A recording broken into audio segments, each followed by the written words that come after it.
Nichukue nafasi hii kuwatoa wasiwasi mashabiki wa Simba juu ya kumwamini Mwalimu Selemani Matola, na kwamba sisi viongozi wa Simba tunayo imani kubwa ya kwamba Mwalimu Selemani Matola ana uwezo wa kutuvusha salama katika michezo miwili ambayo iko mbele yetu, kwa maana dhidi ya Mbeya City na dhidi ya Azam FC.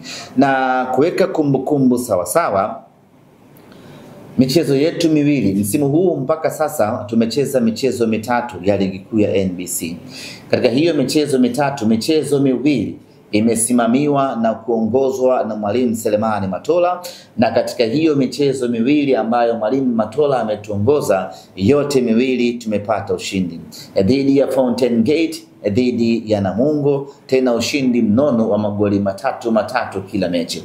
Kwa hiyo hatuna wasiwasi, hatuna mashaka na wala hatuna pressure yoyote kuelekea michezo yetu miwili dhidi ya Mbeya City, dhidi ya Azam. Tuna imani kubwa ya 100% Mwalimu Selemani Matola atatuvusha salama katika michezo hiyo na tutapata ushindi bila wasiwasi wa aina yoyote ile. Kwanza, ana uzoefu wa kutosha, lakini pili, ana ujasiri usiomithilika, na tatu, ana vigezo vya kutosha vya kuiongoza Simba kupata ushindi katika michezo hiyo miwili. Katika ligi kuu ya NBC msimu huu mpaka muda huu, sisi ndio timu ambayo tuna matokeo chanya ya 100%.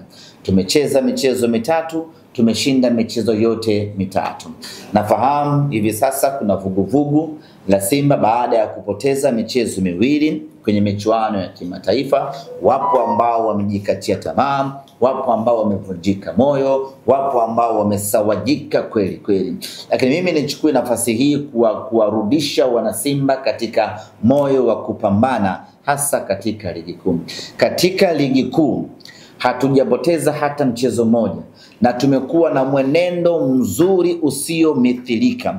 Tumecheza michezo mitatu, tumeshinda yote mitatu, tumeshinda mabao, tumefunga mabao 7, tumefunga mabao 8, tumeruhusu bao 1 pekee. Ni timu yenye takwimu bora kweli katika ligi kuu.